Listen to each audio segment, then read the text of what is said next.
আল্লাহ তাআলাকে উত্তরে বললেন, আল্লাহু আ'লামু, আমার আল্লাহ সবচেয়ে ভালো জানেন। আমার আল্লাহ তখন উত্তরে বললেন, ইজা যুকিরতু যুকিরতা মাই, নবী গো,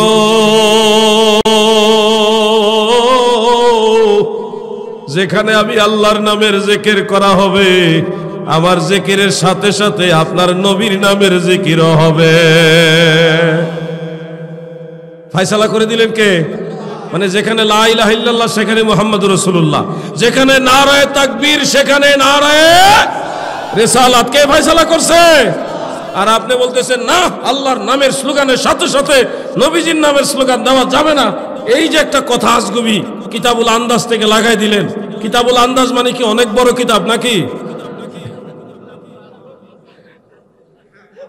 কিতাবুল আন্দাজ দিয়ে যে বললেন নারায়ে তাকবীরের সাথে সাথে নারায়ে রিসালাত বলা যাবে না, এটা তো কিতাবুল আন্দাজের থেকে।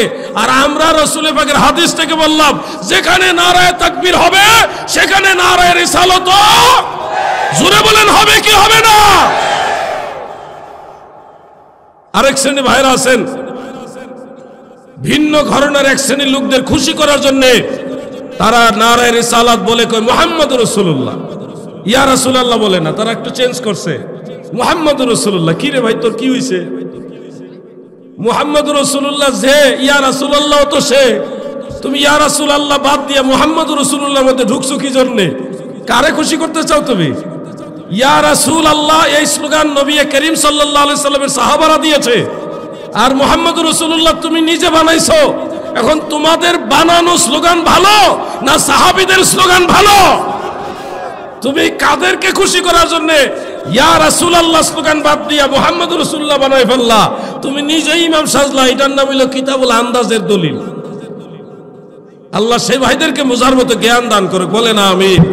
সারা অঙ্গে ব্যথা, মলম দিবেন কোন জায়গায়? সর্বনাশ হয়ে যাইতেছে এই ওয়াহাবিদেরকে খুশি করার জন্য। ওনারা দেখা গেছে কোথায় যে কি করে ফেলে, কয়দিন পরে নিকো না আমরাও ওয়াহাবি। বিশ্বাস নাই তো, তারা আল্লাহ রাসূলের খুশি বাদ দিয়া একটা সম্প্রদায়কে খুশি করতে চাচ্ছে। কেন? আমরা খুশি করব আল্লাহকে, খুশি করব আল্লাহর রাসূলকে, ঠিক না ঠিক? আবার এখানে ফতোয়া ধরেন না যে খুশি করলে আল্লাহরে করব, ঠিক আছে, নবীজিকে খুশি করা লাগবে কিছু না। এখানে আবার ফতোয়া ধরবে। কোথায় যাবেন? আল্লাহু ওয়া রাসূলুহু আহাক্কু আইয়ুরদুহু, আল্লাহ এবং আল্লাহ রসুল বেশি হক রাখে। আইয়ুরদুহু রেজা, মানে সন্তুষ্টি বা রাজি খুশি করার যে হক, এটার সবচেয়ে বড় হকদার হলো আল্লাহ, এরপর হলো মদিনাওয়ালা। এটা কোরআন শরীফের আয়াত। প্রিয় ভাই আমার, ফিতনা দুনিয়াটা ভরে গেছে রে। কিছু ভাইরা নবীজির নাম শুনলে কেমন কেমন করে। শোনো রে ভাই, সেদিন তুমি দেখবা, যেদিন তোমাদের কোনো বন্ধু থাকবে না, তোমাদের কেউ তরানেওয়ালা থাকবে না, সেদিন তুমি দেখবা এই নবী নবী নবী নবী যারা করে, নবীর প্রেমিক যারা, তারা মদিনাওয়ালার শাফাতে আল্লাহর হাবিবের পিছে পিছে জান্নাতে যাচ্ছে। তোমরা হাসর ময়দানে কঠিন বিপদে পইরা থাকবা। আমরা সেদিন নবী নবী করব, নবীজির সাথে জান্নাতে যাব ইনশাআল্লাহ। বলেন, কেউ আপনারা যাওয়ার ইচ্ছা নাই নাকি? শোনেন, এই যে নবীজির পিছে পিছে জান্নাতে যাওয়ার ইচ্ছা আছে দিকে নবীর নামটা শুনে সুমা খাই। এই যে সুমাটা খাইতেছি কি জন্যে? কেউ আমরা টাকা পয়সা দেয়? কেউ তো মারহাবা দেয় না। জমুকে নবীজির নাম শুনে সুমা খাইছে, মারহাবা তো দেয় না। এই যে সুমাটা খাইতেছি, লোকের মধ্যে সুমা খেয়ে চোখে লাগাইছি, উদ্দেশ্য হলো ওগো নবী আপনার নামটা আমার চোখের মনি, আমি আপনার নামকে চুমা খাইলাম, আমি আপনার নামকে সম্মান করলাম। এটা হলো একটা নিদর্শন। আপনার কাছে এটা বেদাত, আমার কাছে এটা ইবাদত। আপনার কাছে বেদাত, আমার কাছে ইবাদত। কেন? আপনার বিদআত বলার পিছনে দলিল হলো কিতাবুল আন্দাজ। আমার কাছে এটা ইবাদত, এটার দলিল হলো রাসূলের হাদিস। আপনি বলবেন কোন হাদিস? শুনুন হাদিস কোনটা লাগবে, প্রয়োজনে দলিল দিয়ে কবর দিলাম, তারপরে বলছি শুনেন। দলিল বুঝার দরকার। কোরআন হাদিসের বাইরে তো আমরা চলতে পারবো না। পারবো? নবীজির নাম শুনে চুমা খাইলে আল্লাহ বেজার হয় না রে ভাই? ও ভাই শোনো, নবীর নামের সুমা খাওয়ার কারণে আল্লাহ কত ইজ্জত বাড়াইছে। একটা প্রসিদ্ধ ওয়াজ আছে যেটা আপনারা অনেকেই জানেন।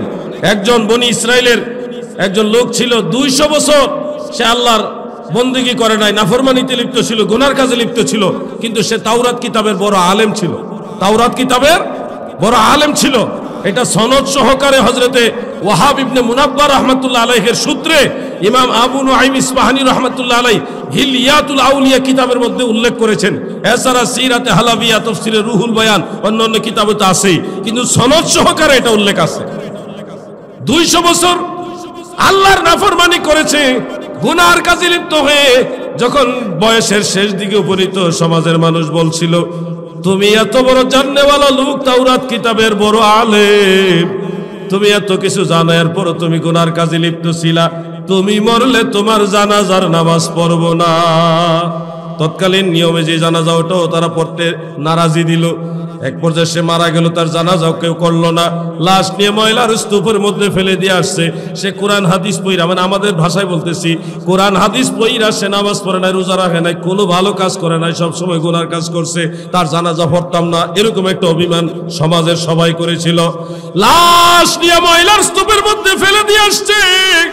মুসা আলাইহিস সালামকে আমার আল্লাহ বলল, বন্ধু নবী মুসা হে, ওই লোকের লাশ গোসল দাও, ময়লা থেকে এনে গোসল দিয়া কাফন পরায় তোমার শরীয়ত মোতাবেক জানাজা পড়ে দাফন করো। মুসা আলাইহিস সালাম তাই করলেন, কিন্তু তিনার ভিতরে প্রশ্ন জাগলো, আল্লাহ এত বড় একটা নাফরমান লোক যে কোনোদিন আপনার বন্দেগীতে আনন্দ নেয় নাই, সবসময় গুনার কাজে লিপ্ত ছিল, এমন একটা খারাপ মানুষের জানাজার নামাজ আমি মুসা নবীরে দিয়ে তুমি কেন পড়াইলা গো আল্লাহ? আমার আল্লাহ তখন বলল, বন্ধু এই লোকটা গুনাহগার আমি জানি, কিন্তু সে একদিন রাস্তা দিয়ে যাওয়ার সময় তাওরাত কিতাবের পৃষ্ঠার একটা অংশ পাইছিলেন, তবে কোন কোন জায়গায় এইভাবে আছে, সে তাওরাত কিতাব যখন অধ্যয়ন করতে পড়তো, ওই কিতাবের মধ্যে আমার দয়াল নবীর নামটা, আমার হাবিবুল্লাহর নামটা, রাহমাতুল লিল আলামিন নবীর নাম মুবারক যখন পাইতো, আমার হাবিবের নামটাকে সে সুমা খাইতো। আমার হাবিবের নামটাকে চুমা খাওয়ার কারণে আমি আল্লাহ তার 200 বছরের গুনাহ মাফ করেছি। জান্নাতে তার জন্য 72 জন হুর প্রস্তুত রেখেছি, একটাই কারণ, সে আমার হাবিবের নামের চুমা খাইছে। আমি নূর কদমে চুমা খাবো, পাক কদমে চুমা খাবো, চরণ ধুলি মাখবো গায়ে, পাইলে নিরালায় গো নবী, পাইলে নিরালায়। বলুন,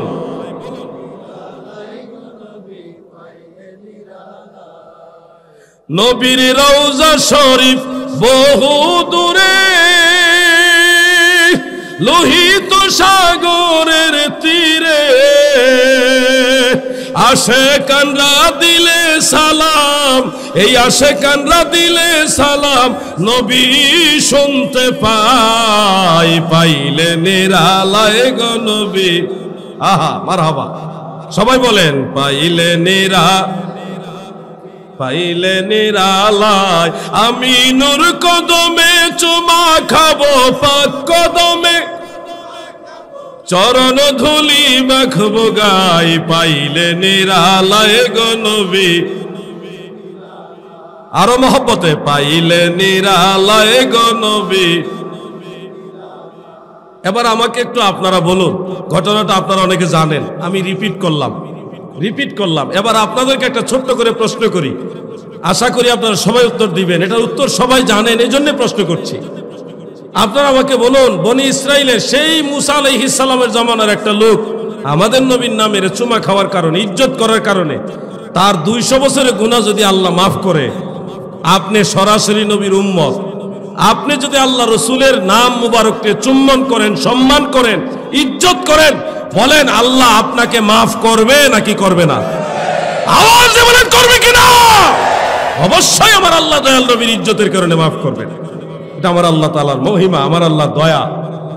এটা আপনাকে কুরআন কিতাব দিয়ে একেবারে সূত্র দিয়ে বুঝাইতে হবে না, এটা নরমালি সবাই বুঝেন। এরপরে আমলটা কোত্থেকে আসলো? নবীর নাম শুনে চুমা খাই কোত্থেকে আসলো? এটা সম্পর্কে আপনারা অনেকে জানেন, আমি রিপিট করছি জাস্ট।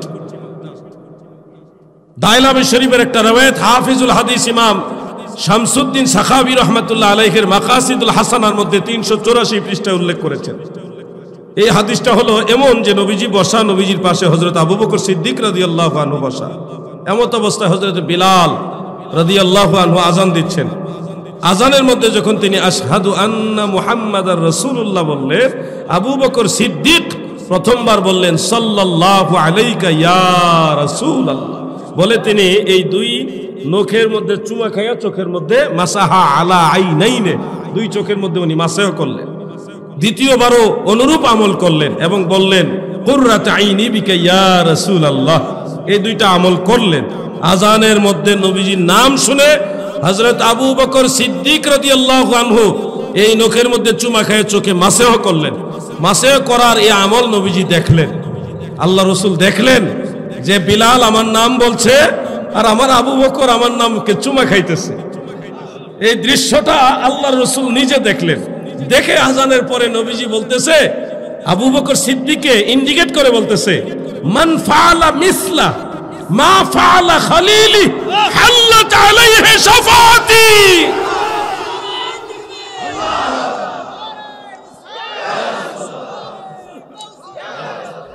ফতোয়া শামির দ্বিতীয় খণ্ডের 68 নম্বর পৃষ্ঠার মধ্যে ওই দলিলটা উল্লেখ রয়েছে। আল্লাহর নবী বলেন, দুনিয়ার মানুষেরা শোনো, দয়াল নবী বলেন, আমার আবু বকর যেইভাবে আমল করেছে এইভাবে যদি কেউ আমল করে, অর্থাৎ আমি রাসূলের নাম মুয়াজ্জিন বলতেছে আর আমার উম্মতের আমি নবীর নাম শুনে চুমা খাইতেছে, এই আমল যদি কেউ করে,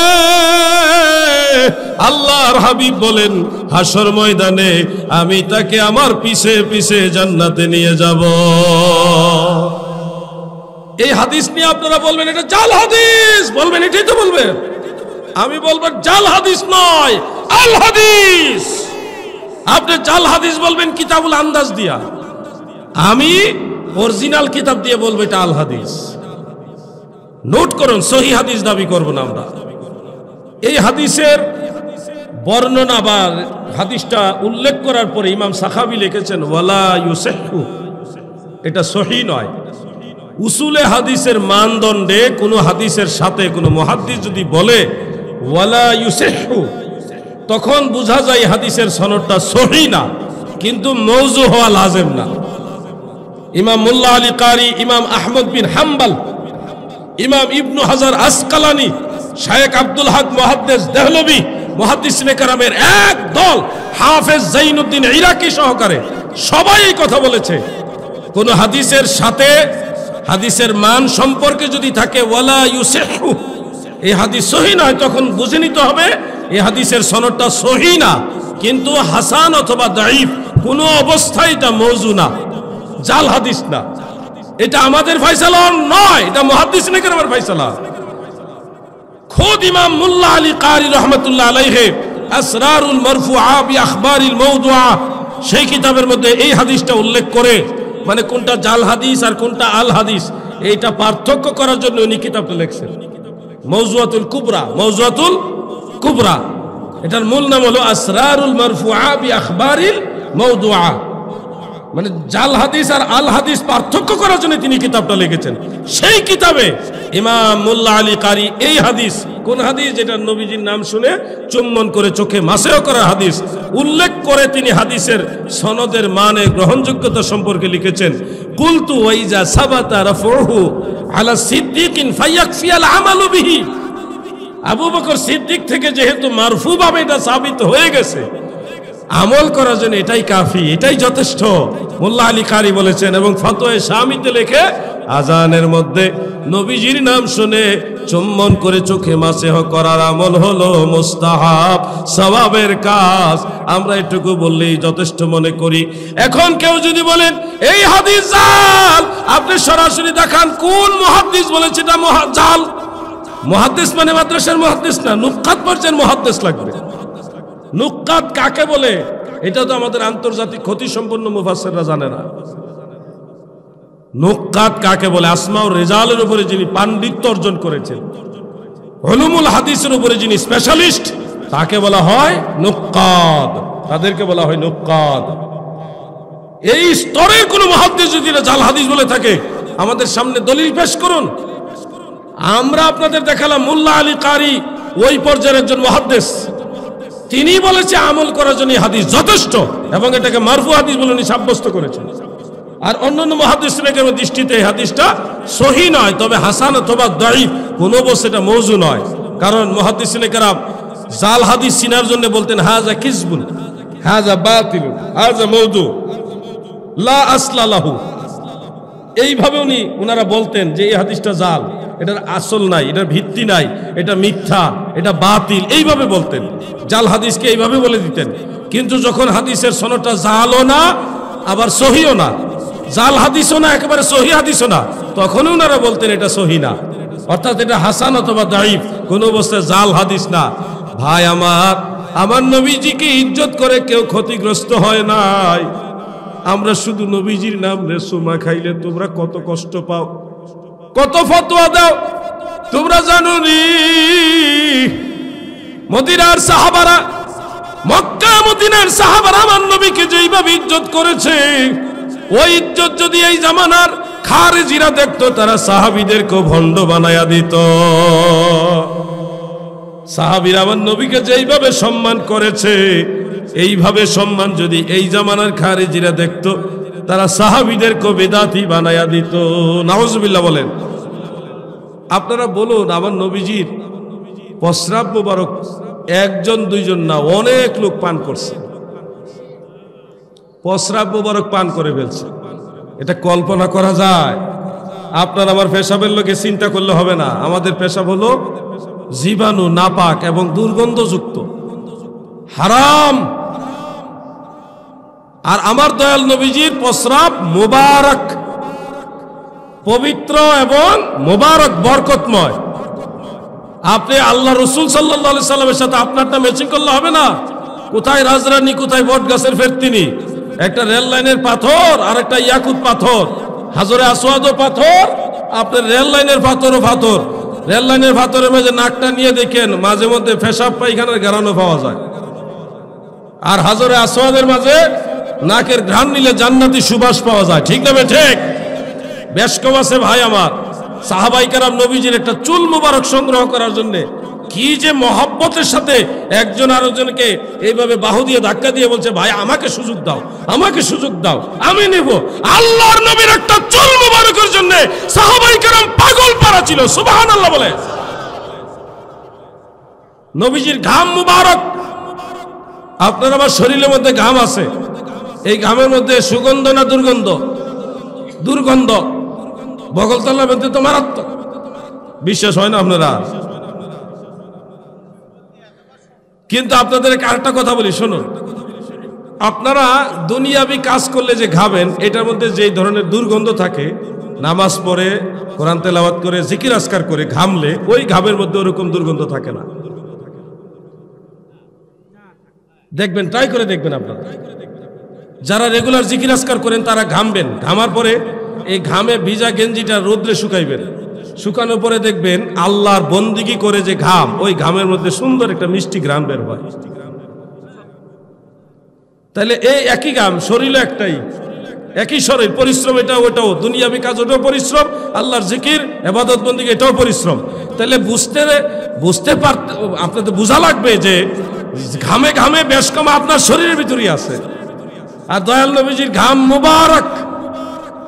নবীজি যে রাস্তা দিয়ে হেঁটে হেঁটে যাইতেন, মদিনার মানুষ নবীজিকে না দেখলো গ্রান শুনে বলতেন এই রাস্তা দিয়ে হয়তো দিনের নবী হেঁটে গেছে। সুবহানাল্লাহ। আমার নবীজি যে রাস্তা দিয়ে হেঁটে হেঁটে যাইতো, ডান বামের গাছপালা বৃক্ষ তরুলতাগুলি আনন্দে লাফাইতো। আল্লাহর হাবিবের দিকে মাথা ঝুঁকাই দিয়া বনের বৃক্ষ তরুলতা গাছ এমনকি পাথর সহ আমার নবীকে সালাম দিত। সুবহানাল্লাহ বলেন। আসেন আমরা গজলে গজলে সালাম জানাই। সালাতু সালাম জানাই, দরুদ সালাম আপনার এ নবী গো, আমরা গুনাহগারে। আর এটা পারে না রে, এই গজলটি কম চলে, আগের পুরান গজল কিন্তু আমাদের কুমিল্লা অঞ্চলে এটা বাইক বেশি গাইতো, আপনাদের এদিকে মনে হয় এটা কম চলে। আজকে তো টায়াল দেন, টায়াল। সালাতু সালাম জানাই দুরুদ সালাম জানাই আপনার উপরে নবী গো আমরা গুনাহ। আরেকবার বলেন, এই গেছে গা শেষ। কিরে ভাই, খবরদার ঘুমান যাবে না। আপনি কিন্তু একটু আগে নাড়াচাড়া দিয়েছেন, আমি খেয়াল করছি। আর ঘুমাইবেন নি? ঘুমায় না ভাই, হ্যাঁ সাদ একটু ঘুমায় না, হ্যাঁ সজাগ থাকবো তো। আচ্ছা ঠিক আছে, আমি কিন্তু আপনারও টার্গেট রাখলাম। আর ঘুমাইবেন না, খবরদার। বলেন সালাতু সালাম জানাই দুরুদ আপনার উপরে নবী গো আমরা গুনাহ। আরেকবার বলেন সালাতু সালাম জানাই দুরুদ জানাই আপনার উপরে নবী গো আমরা কোরআনে শুনেছি আমি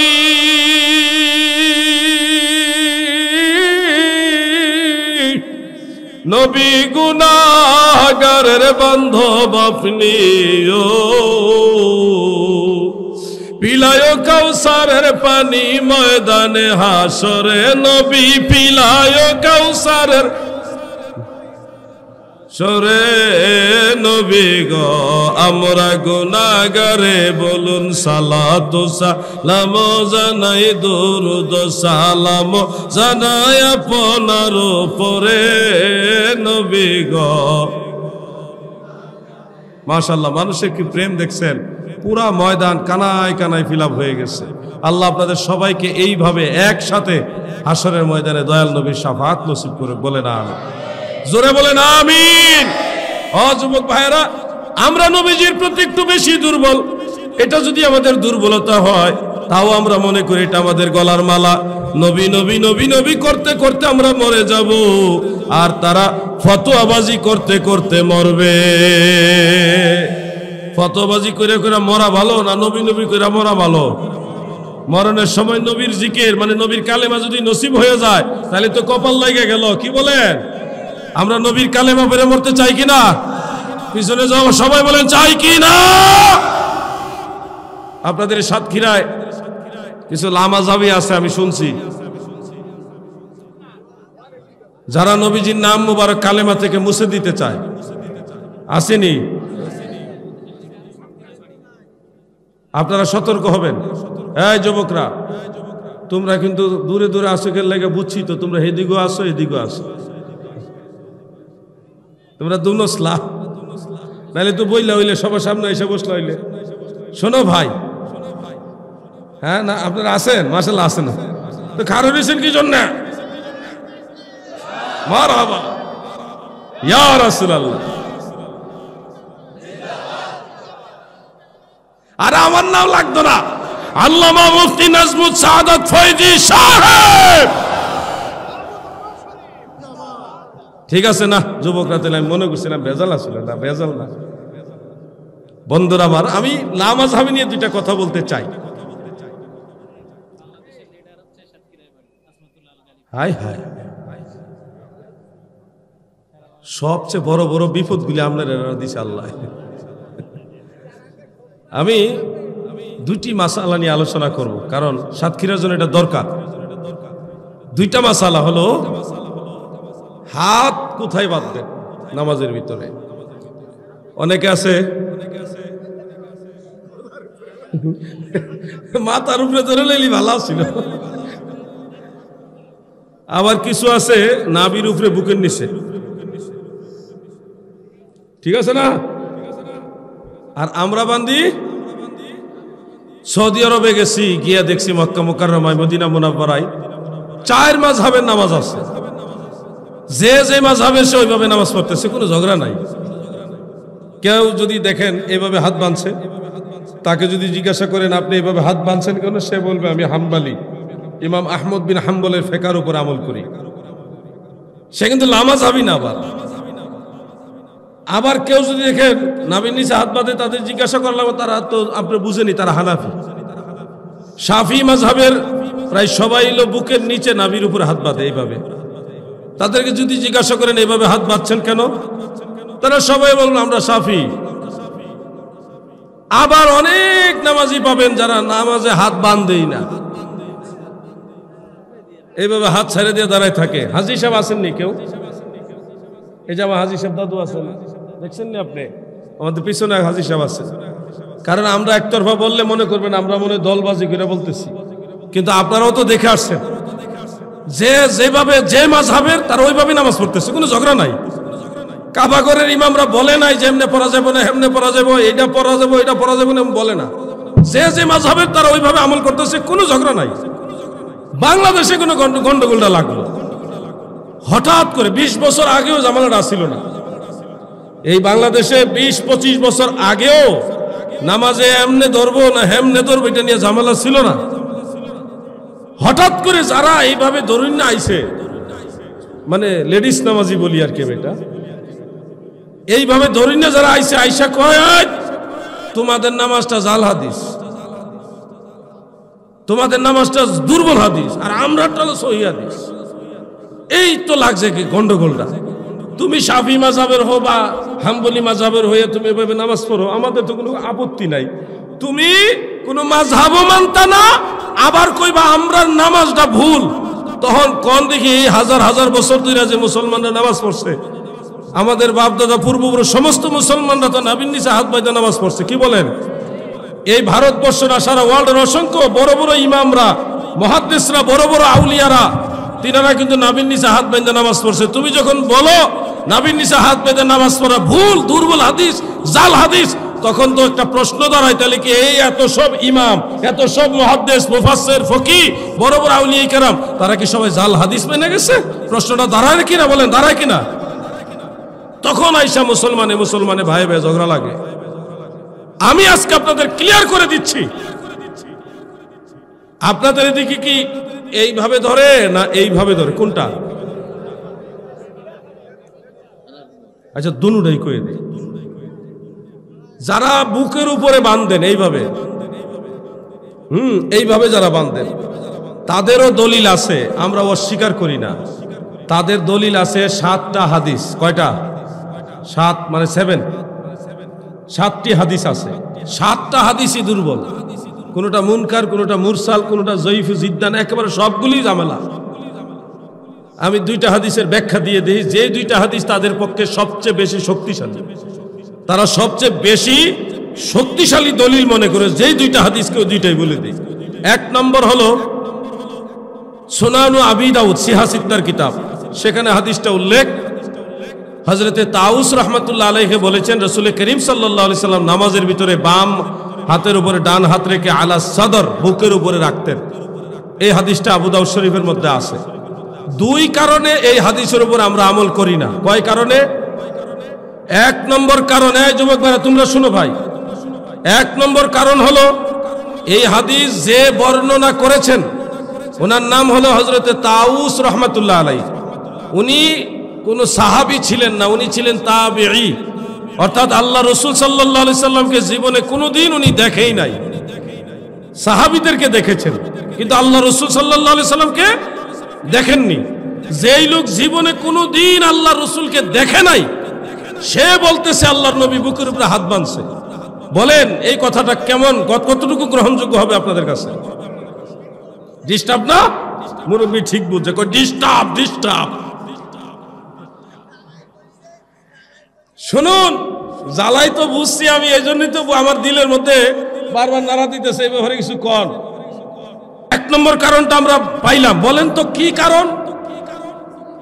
উনি আল্লাহ রসুলকে দেখেই নাই, নবীজিকে জীবনে কোনোদিন দেখেই নাই, অথচ উনি বলতেছে আল্লাহ রসুল বুকের উপরে হাত বাঁধছে। তাহলে এনে একটা বোঝা যাচ্ছে ডাল মে কুছ। 2 নম্বর কারণ, শুনুন, এই হাদিসের সনদের মধ্যে একজন রাবি আছে, ওনার নাম হলো সুলাইমান ইবনে মুসা। আপনারা চাইলে অ্যাপসে, হাদিসের কিতাবের অ্যাপস থাকে, ঢুকেন, আমার কথা মিলে দেখেন, নগদ মিলে ফেলেন।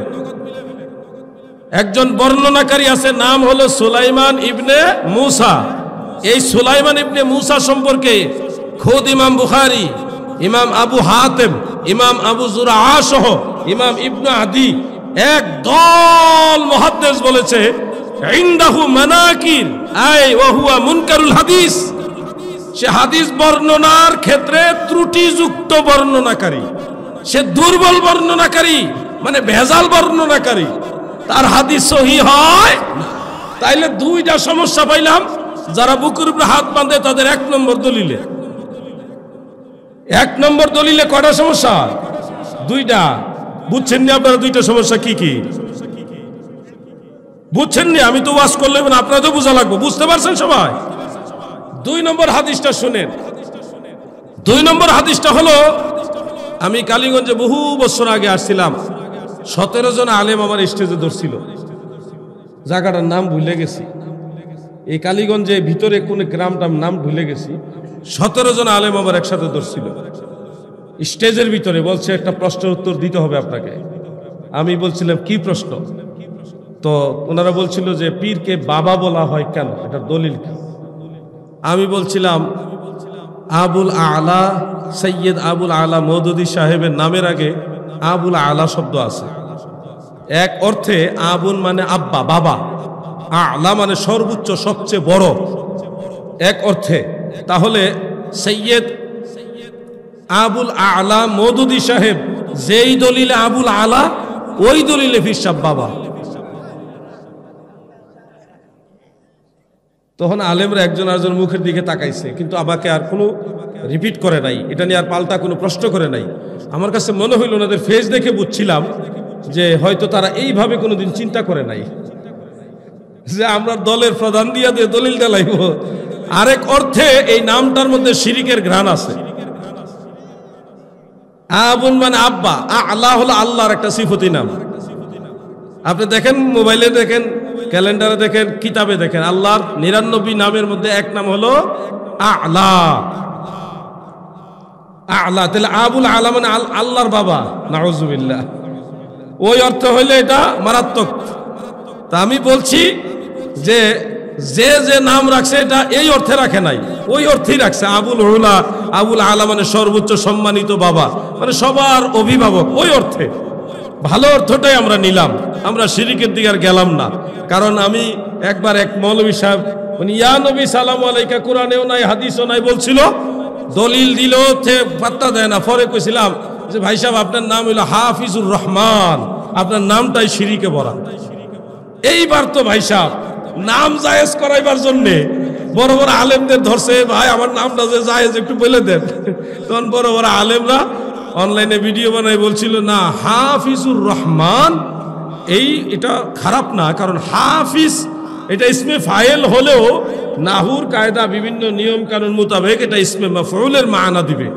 ইসমে ফাইল অনেক সময় মাফউলের মানা দেয়, এই দলিল, এই কায়দা, ওই নিয়ম। তখন হাফিজুর রহমানকে মাহফুজুর রহমান বানাইয়া জায়েজ, ওই অর্থে জায়েজ, ওই কায়দা জায়েজ। আমি তখন বলছিলাম ভাই আমি এটাই বুঝাইতে চাই, ইয়া নবী আসলে ইয়া নবী না, ইয়া নবী হলো ইলমে নাহু দ্বারা ইয়া আইয়ুহান নবী। যেই দলিলে আপনি হাফিজুর রহমান, মাহফুজুর রহমান হইয়া জায়েজ, ওই দলিলে ইয়া নবী, ইয়া আইয়ুহান নবী হইয়া জায়েজ। এবার আপনার নাম জায়েজ হলে ইয়া নবীও জায়েজ, নাম না জায়েজ হলে ইয়া নবীও না জায়েজ। এরপরে পাগলায় ঠান্ডা হয়েছে। ওনার সময় অপমানের উদ্দেশ্য না, বুঝাইবার জন্য এইভাবে বলতে হয়। আপনারা আবার কেউ বেজার হয়েছেন নাকি? কারণ ওনারও ভক্ত আছে, ওনার ভক্তদের মনে আমি আঘাত দিতে চাই না, কিন্তু সত্য জিনিসটা বুঝতে হবে না আপনাদের। প্রিয় ভাই আমার, 2 নম্বর যে হাদিসটা বলতে চাইছিলাম, সেই হাদিসটা হলো সহিহ ইবনে খুজাইমার মধ্যে উল্লেখ রয়েছে। হযরত ওয়াইল ইবনে হুজর রাদিয়াল্লাহু আনহু তিনি বলেছেন, আল্লাহ রাসূল সাল্লাল্লাহু আলাইহি ওয়াসাল্লামকে দেখেছি, রাআইতু রাসূলুল্লাহি সাল্লাল্লাহু আলাইহি ওয়াসাল্লাম ইজা ইফতিতাহাস সালাহ রাফা ইয়াদাইহি, আমি আমার নবীকে দেখেছি, নবীজি নামাজ শুরু করার সময় হাত উঁচা করতেন। ওই হাদিসের মধ্যে উল্লেখ রয়েছে ইয়াদাউ ইয়ামিনাহু আলা শিমালিহি আলা সাদর, নবীজি বাম হাতের উপরে ডান হাত রেখে আলা সাদরি মানে বুকের উপরে রাখছে, এই কথাটাও আছে। শোনো হে ভাই, এমন নয় যে তোমরাই শুধু বুকের উপরে হাত বাঁধার হাদিস পড়ছো আর আমরা পড়ি নাই। আমরা তোমাদের চাইতে একটু বেশি হইলেও পড়ছি, কারণ তোমরা পড়ছো হইলো দুই একজনের কথার উপর বিশ্বাস করে ধর্ম আমল করতেছো, আমরা তাহাকিক করেছি। এই হাদিসের সনদের মধ্যে একজন রাবি আছে, ওনার নাম হলো মুআম্মিল ইবনে ইসমাইল। নাম কি? আপনারা মনে ঘুমাই গেছেন গা? মুরব্বী আসেননি আপনি? আসেননি মুরব্বী? এই যে মুরব্বী আসেননি আপনি? আসেন আসেন।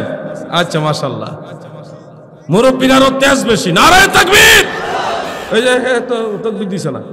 নারায়ে রিসালাত! ঠিক আছে, নামটা জানে কি কইছিলাম রাবির? আচ্ছা, কেউ কইতেছে মোহাম্মদ, কেউ কইতেছে ইসমাইল। এলাকার পোলাপানের নাম আছে তো এরকম। এটা আসলে মোহাম্মদ না, ইসমাইল না, মুআম্মিল ইবনে ইসমাইল। বাপের নাম হলো ইসমাইল, ফুলার নাম হলো মুআম্মিল। এই মুআম্মিল ইবনে ইসমাইল হলো ইমাম বুখারী, ইমাম আবু হাতিম, ইমাম আবু যুরআ সহ মুহাদ্দিসিনে কেরামের প্রায় সবাই বলছে সে মুনকার রাবী, সে লাহু কাসীরুল খাতা ওয়া লাহু কাসীরুল আওহাম, তার প্রচুর পরিমাণ ভুল আছে। হাদিস বর্ণনা করার সময় সে ভুল করে ফেলছে। তাহলে বলেন, যেই লোক হাদিস বর্ণনা করার সময় ভুল করার ব্যাপারে রেকর্ড আছে, এই লোকের বর্ণনা সহিহ, তাই না?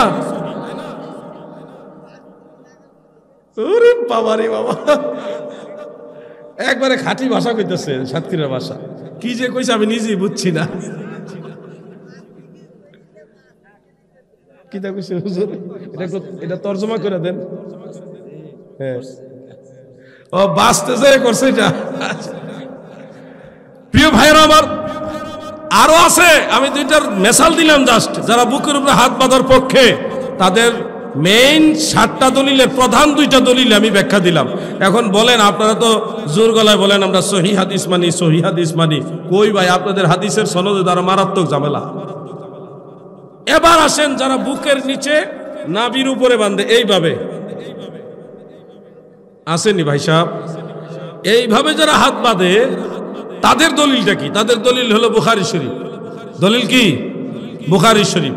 সেখানে উল্লেখ হযরতে সাহল ইবনে সাআদ রাদিয়াল্লাহু আনহু থেকে বর্ণিত। তিনি বলেন, কানান নাস ইউমারুনা, লোকেরা আমাদেরকে আদেশ করতেন বা আমাদেরকে আদেশ করা হতো আমরা যেন নামাজে বাম জেরার উপরে, বাম হাতের উপরে ডান হাত রাখি।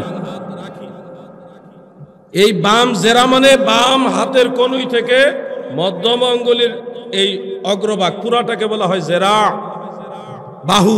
এই পুরাটার মধ্যে একবারে উল্লেখ আছে আমরা যেন বাম হাতের উপরে ডান হাত রাখি, এই মর্মে আমাদেরকে আদেশ করা হতো। যারা এইভাবে হাত বাঁধে তাদের দলিল হলো এই হাদিস। কিন্তু আমরা এই হাদিসটা বুখারী শরীফ পড়ার পরে দেখছি বুখারী শরীফে আরেকটা হাদিস আছে, ওই হাদিসটা হয়তো ওনারা খেয়াল করে নাই। আবার মুসলিম শরীফ, আবু দাউদ শরীফ, তিরমিজিতে আরেকটা হাদিস ওয়াইল ইবনে হুজর থেকে মারফু হাদিস। সেখানে উল্লেখ, সুম্মা ওয়াদা ইয়াদাহুল ইয়ুমনা আলা কাফফিহিল ইউসরা, নবীজি বাম হাতের উপরে ডান হাত রাখতেন। বাম হাতের কোন জায়গায় ডান হাত রাখতেন? ওই হাদিসে স্পষ্ট উল্লেখ, নবীজি বাম হাতের কবজির উপরে ডান হাত রাখতেন। মানে সম্পূর্ণ এইভাবে রাখতেন না। আল্লাহ রাসূল সাল্লাল্লাহু আলাইহি সাল্লামের সুন্নাত সম্পূর্ণ বাম হাতের উপরে সম্পূর্ণ ডান হাত রাখা নয়।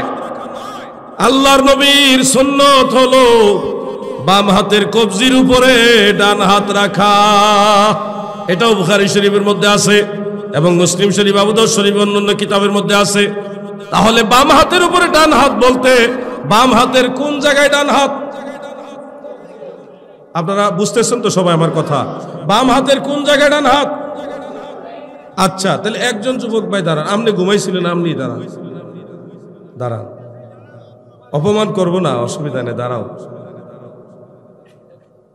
আপনি বুঝুন, আল্লাহ রসুল সাল্লাল্লাহু আলাইহি ওয়াসাল্লাম বাম হাতের কবজির উপরে ডান হাত রাখতেন। আপনিও নবীজিকে অনুসরণ করবেন, বাম হাতের কবজির উপর ডান হাত রাখবেন। উপরেও ঠেলবেন না, নিচেও ঠেলবেন না, কোনো ঠেলাঠেলি যাবেন না, কোনো গ্রুপিং ঠেলাঠেলি মানে উপরে নিচে করবেন না, নর্মাল এইখানে কবজির উপরে হাত রেখে উপরেও ঠেলবেন না, নিচেও ঠেল, নর্মাল যেখানে যায় রাখছেন। এবার ওইদিকে ঘুরেন। ভাই যে আমি যে কি বিপদে পড়লাম আজকে।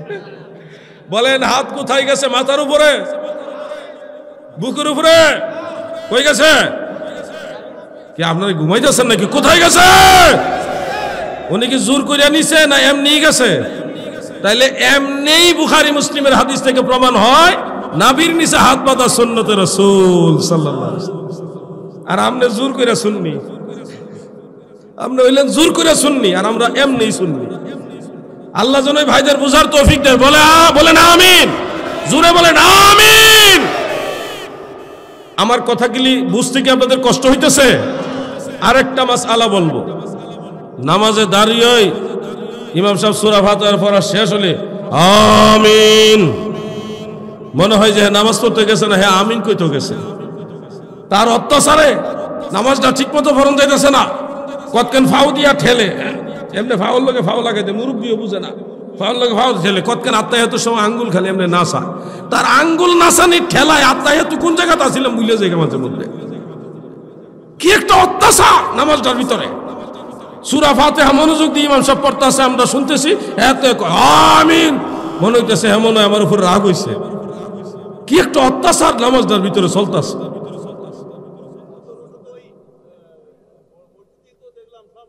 হ্যাঁ, সৌদি আরবে দেখাইছি মসজিদে নববীতে সব আমিন বলে। আসল বিষয় হলো মসজিদে নববী মক্কা মুকাররমায়, এই মসজিদে হারাম, ওখানে হলো যারা ইমাম তারা হলো সবাই হাম্বলি। সবাই কি হাম্বলি? আর হাম্বলি মাযহাবের মাসালা হলো আমিন জুরে হবে। আর আমাদের হানাফি যত যায়, যেমন ইন্দোনেশিয়ার যত মুসলমান যায়, ভারতবর্ষের যত মুসলমান যায়, পাকিস্তান সহ প্রায় এই বিশ্বের মুসলমানদের 3 ভাগের 2 ভাগই হলো হানাফি। মানে মুসল্লিদের মধ্যে আপনি খেয়াল করে দেখবেন বেশিরভাগ মুসল্লি তারা কিন্তু জোরে আমিন বলে না। আবার যারা আরবে সব সময় থাকে, কেউ শাফি মাযহাবের, কেউ হাম্বলি মাযহাবের, তারা জোরে আমিন বলে। ওখানে আমিন নিয়ে ঝগড়া নাই, কারণ যে যে মাযহাবের ওইভাবে আমল করতেছে। আমরার দেশে যে আমিন কয়, হে তো কোনো মাযহাবের না, হে তো কোনো ইমাম নাই, হে হইল বেওয়ারিশ, তার কোনো ইমাম নাই। সে যদি বলে আমি শাফি, আমি জোরে আমিন বলবো, আমাদের কোনো আপত্তি নাই। সে যদি বলে আমি হাম্বলি, আমি জোরে আমিন বলবো, আমাদের কোনো আপত্তি নাই। সে উল্টা আরো বলে কোনো মাযহাবই মানা যাবে না, উল্টা ওইটা বলে। অনেক সময় বলে আমরা সহিহ হাদিস মানি, কোন মাযহাব মানি না। কথা সুন্দর, উদ্দেশ্য খারাপ। আপনাকে যদি প্রশ্ন করি আপনি হাদিস মানেন না বুখারী শরীফ মানেন, কি উত্তর দিবেন বলেন?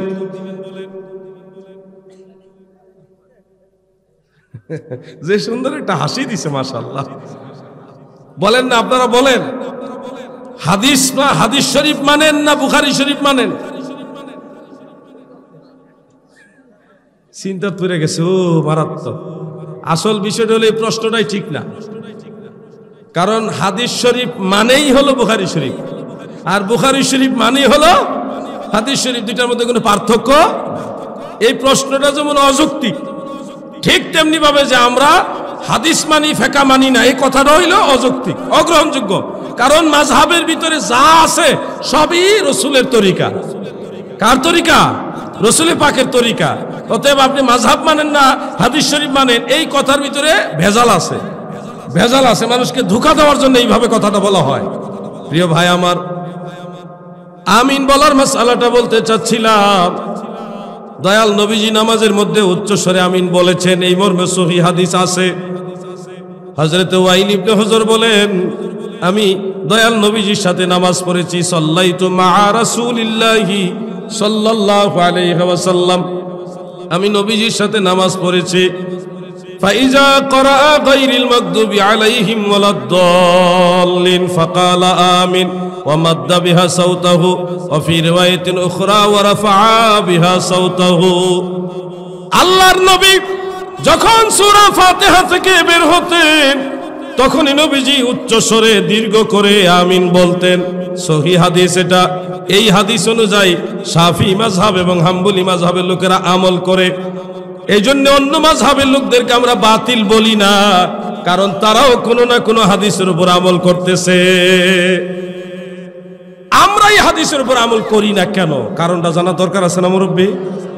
আমরা দেখছি এই ব্যাপারে আরো হাদিস আছে।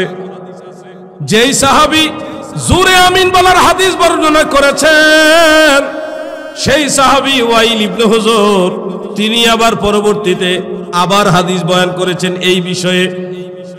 প্রথম তো বললেন নবীজি জোরে আমিন বলেছেন, উচ্চস্বরে আমিন বলেছেন, কিন্তু পরবর্তীতে তিনি আবার বর্ণনা করেছেন। এটা মুসনাদে আহমদে আছে, আল মুস্তাদরাক আলা সাহিহাইনের মধ্যে আছে, তাবারানির মুআজামুল কাবীর সহ বহু কিতাবে আছে, এটাও সহিহ হাদিস। ওইখানে তিনি বলেছেন আমার দয়াল নবীজি নামাজের ভিতরে যখন গায়রিল মাগদুবি আলাইহিম ওয়ালাদ-দাল্লিন পাঠ করতেন ফাকালা আমিন ওয়া খাফাদা বিহা সাউতাহু, নবীজি আমিন বলতেন কিন্তু নিচু স্বরে বলতেন, আস্তে বলতেন, যেমন আস্তে বলতেন। তাহলে বর্ণনাকারী সাহাবী কিন্তু দুইজন না, একজনই। জোরে আমিন বলার হাদিস যেই সাহাবী বর্ণনা করেছেন, আস্তে আমিন বলার হাদিস সেই সাহাবী বর্ণনা করেছেন। একজনের বর্ণনা দুই রকম হইল কেন? এই হাকিকত তালাশ করেছে হানাফি মাযহাবের ইমামরা। তালাশ করতে গিয়ে দেখে ওই সাহাবী মানে ওয়াইল ইবনে হুজর ছিলেন ইয়ামান দেশের রাজার ছেলে, রাজপুত্র। তিনি এবং একটা ছোট্ট কাফেলা মদিনা শরীফে এসে ইসলাম গ্রহণ করে মুসলমান হয়েছিলেন। নতুন মুসলমান হওয়া সত্ত্বে আল্লাহর হাবিব তিনাদেরকে বলেছিলেন তোমরা আমার কাছে কিছুদিন থাকো এবং দ্বীনের গুরুত্বপূর্ণ জিনিসগুলি শিখো, নামাজ রোজা সহ বিভিন্ন মাসালাগুলি শিখো। সেই সুবাদে তিনারা কিছুদিন মদিনা শরীফ অবস্থান করেছেন। নবীজি কিভাবে নামাজ পড়েছেন এটা দেখতে গিয়ে, নবীজি উনাদেরকে শিক্ষা দিতে গিয়ে, তালিম দিতে গিয়ে প্রথম জোরে আমিন বলেছেন, উচ্চস্বরে আমিন বলেছেন। উদ্দেশ্য হলো সূরা ফাতিহা শেষ হইলে আমিন বলতে হয়, এটা যেন ওনারা শিখতে পারে। যখন সাহাবীরা ওই নতুন মুসলমান সাহাবীরা শিখে ফেললো সূরা ফাতিহা শেষে আমিন বলতে হয়, তখন পুনরায় নবীজি আবার আস্তে আস্তে আমিন বলা শুরু করেছেন। অতএব জোরে আমিন বলার হাদিসের সনদ সহিহ হইলেও এটা ছিল তালিম দেওয়ার জন্যে, শিক্ষা দেওয়ার জন্যে, আর আস্তে আমিন বলাটা হলো নবীজির সুন্নাহ। আমরা আহলে হাদিস নই, আমরা আহলে সুন্নাহ।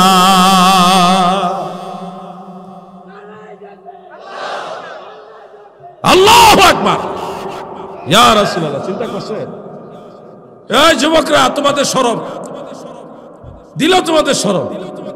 এই বয়সে যদি তাকবীর দিতে পারে, কালীগঞ্জের যুবক ভাইরা তাকবীর দিতে পারবে কিনা বলো? নারায়ে তাকবীর।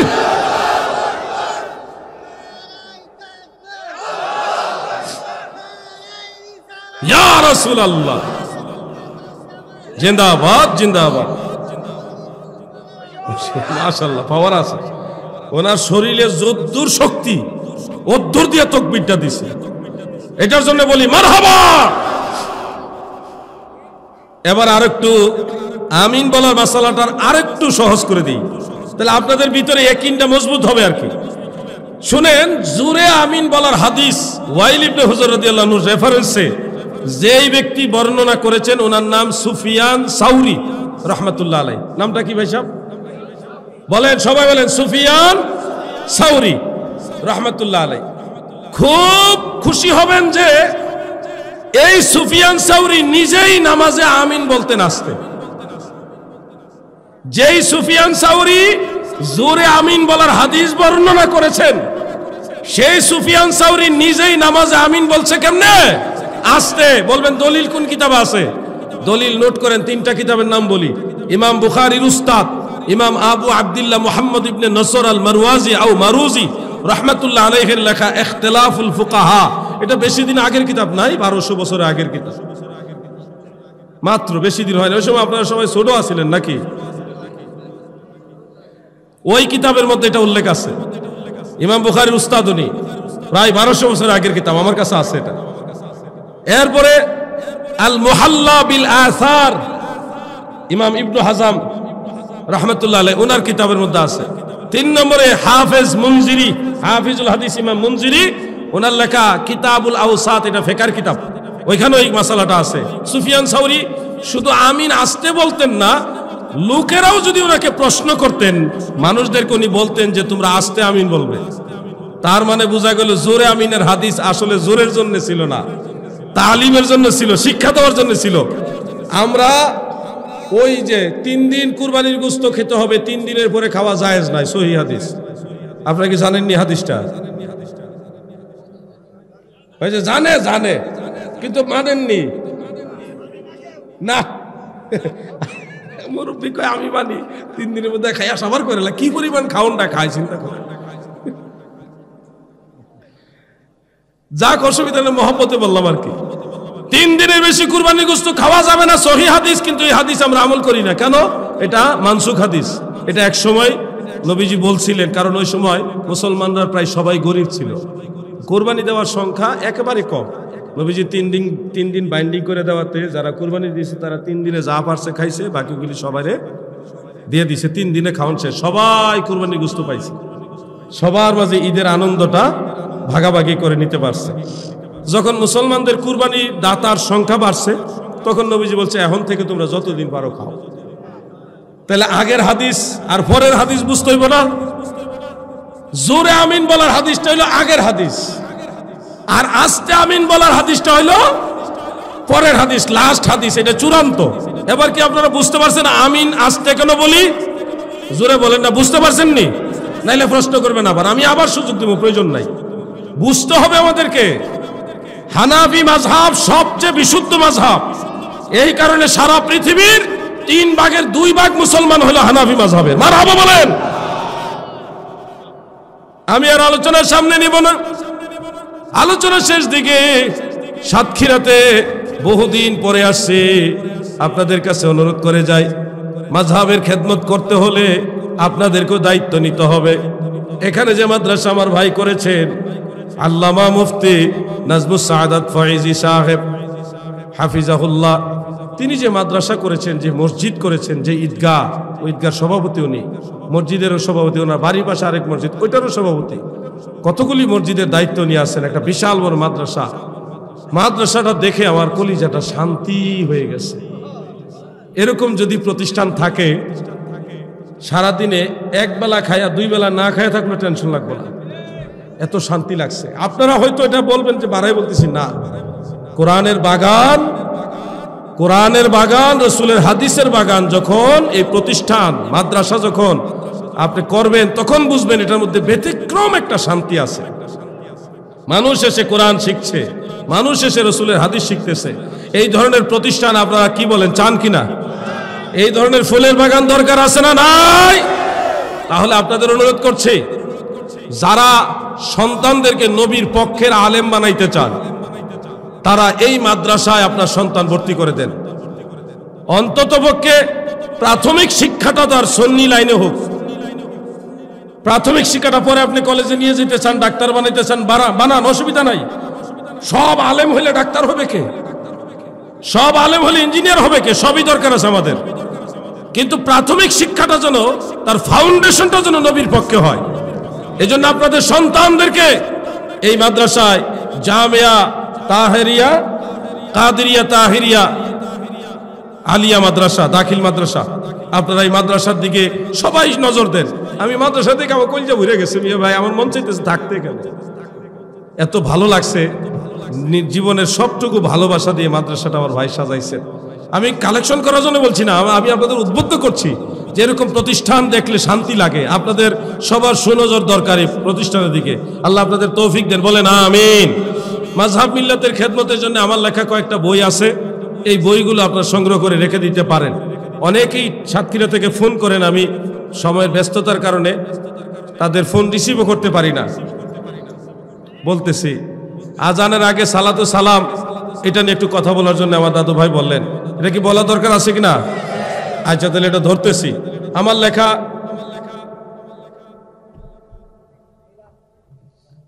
এই বইটা আপনাদের সবার দরকার, সাতক্ষীরাতে দরকার। এটা প্রিয় নবীজির সালাত, এই বইটা হলো আজান একামত। এই আজানের আগে সালাতু সালামের মাসালা দলিল সহ এটার মধ্যে আছে।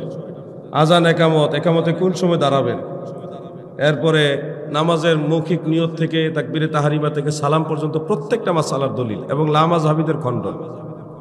নামাজের পরে দোয়া, সম্মিলিত দোয়া, দোয়ায় হাত তোলা, এরপরে আজানের দোয়া, আজানের দোয়ায় হাত তোলার মাসালা, এরপর জানাজা, জানাজার বিস্তারিত দলিল, এবার জানাজার পরে দোয়ার দলিল, ঈদের নামাজ, জুমার নামাজ, কসরের নামাজ, তারাবির নামাজ, তাহাজ্জুদ নামাজ, যত নামাজ আছে এটার মধ্যে দলিল সহকারে লামাযহাবীদের জবাব সহকারে দিয়েছে। এটা আপনাদের লাগবে। একদিন আমি আলাউদ্দিন জিহাদি থাকবো না, আমি একদিন থাকবো না, এটা নিশ্চিত।